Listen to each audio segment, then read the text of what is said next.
So I'm going to teach you guys another alternative way to join two ends of yarn together, specifically when you're finger knitting.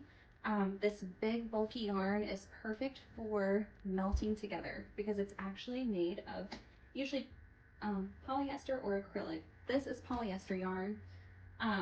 If fire is not your thing and you're totally just turned off already, you can continue to tie knots. There's not a problem with that at all. So here's the end of my first skein. Here's my second one right here. I'm going to go ahead and just pop off this label. Get rid of that.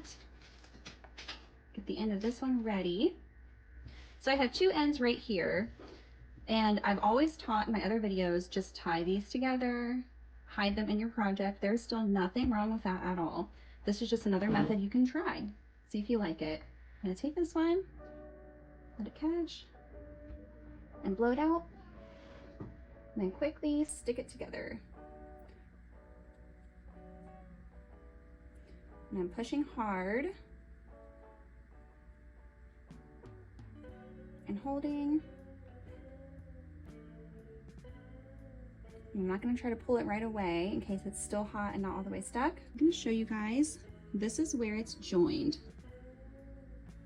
I will say it does make it kind of hard right there because it does melt the fibers.